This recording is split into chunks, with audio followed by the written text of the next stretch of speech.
Actual में देखिए क्या है सांसों का जो सिस्टम है ना, इसीलिए उस पर बहुत काम किया गया। और टेक्निकली तो अगर इसको कहेंगे तो कोई भी तकनीकी रूप से कहेगा सांसें तो आप फेफड़ों में ही ले रहे हैं, लंग्स में ही, हवा तो वहीं खींच रहे हैं। तो अगर आप मेडिकली किसी को कहें कि सांसें नाभि के अंदर से आ रही हैं, तब भी कोई कहेगा नाभि में कहाँ सांस आती है, वो तो आपके लंग्स में जा रही है एयर और निकल रही है। लेकिन फिर टेक्निकली ही दूसरी बात भी है कि हमारी पूरी बॉडी भी ब्रीथ कर रही है, पूरा शरीर भी सांस ले रहा है, ये भी बात उतनी ही सच है। आध्यात्मिक रूप से इसमें तीसरी बात है, वो उसमें लोग जानते रहे कि ब्रीदिंग जो है वो हमारी प्राण ऊर्जा का कैरियर है, उसका वाहक है। यानी कि जो हम हवा भीतर ले रहे हैं वो केवल हवा नहीं है, उसमें एक प्राण ऊर्जा है। अब शरीर हमारा जो गवर्न होता है वो पूरा उस प्राण ऊर्जा से, जो पूरे अस्तित्व में व्याप्त है। तो शरीर में कभी कभी उस प्राण ऊर्जा का डिस्ट्रीब्यूशन यानी उसका जो फ्लो है वो अलग अलग ढंग से हो सकता है। इसी में चक्रों की परिकल्पना करी गई।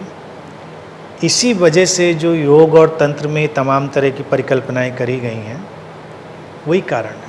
अभी हम लोग ध्यान शिविर में आने वाले हैं जिसमें चक्रों की बात को हम समझाएंगे चीज़ों को, और उसको स्पाइन से बड़ा रीढ़ से जोड़ा ही गया है कि सारे चक्रों की व्यवस्था स्पाइन के उस पर मानी गई है।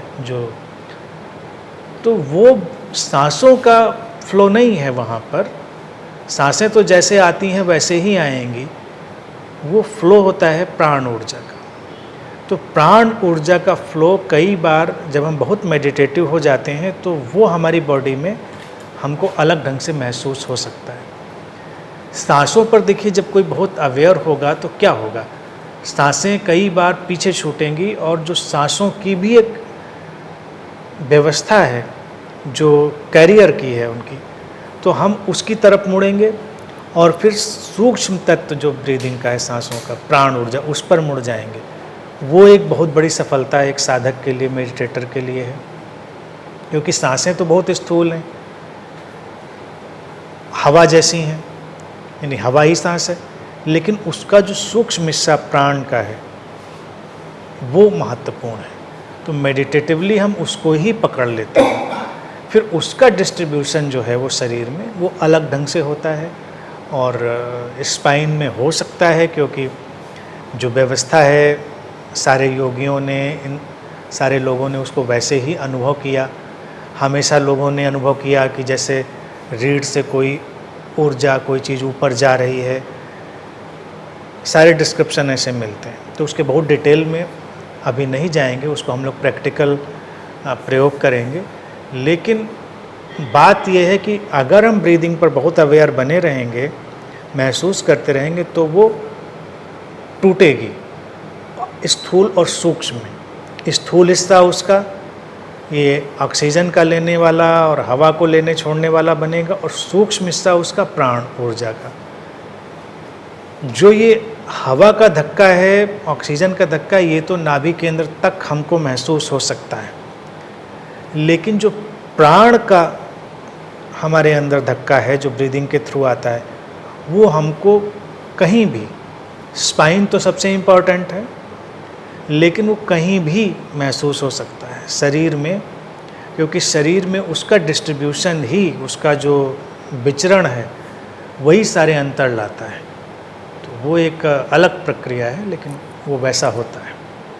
ब्रीथ करते हैं बहुत इन्फेंट्स, तो उनका ऐसे नाभि से वो ऐसे पेट उनका बहुत हिलता है, तो ऐसे लगता है वो सांस। वो डीप ब्रीथ करते हैं। एक्चुअली में छोटे बच्चों की ब्रीदिंग को एब्डोमिनल ब्रीदिंग ही कहते हैं, यानी कि हम भी अगर गहरी सांस लें तो हमारा ही पेट ऊपर नीचे होगा, लेकिन जैसे जैसे हम बड़े होते हैं तो हम डीप ब्रीथ करना कम कर देते हैं। इसीलिए ध्यान की कई प्रक्रियाओं में हम डीप ब्रीदिंग का, एब्डोमिनल ब्रीदिंग का उपयोग करते हैं। वो हमको ज़्यादा एनर्जाइज करता है, हमको ज़्यादा संतुलन में लाता है। तो छोटे बच्चों का जो प्रोसेस है वो एब्डोमिनल ब्रीदिंग का है, डीप ब्रीदिंग का है। और ये सारी बातें जो हमने प्राण, ऊर्जा और सबकी कहीं, वो नेचुरल कोर्स में जितनी फंक्शन कर रही होती हैं उतनी कर रही होती हैं, लेकिन अभी बच्चा तो किसी चीज़ के लिए अवेयर नहीं है। ये बात आती है अवेयरनेस के अलग डायमेंशन के ऐड होने से। तो ये है।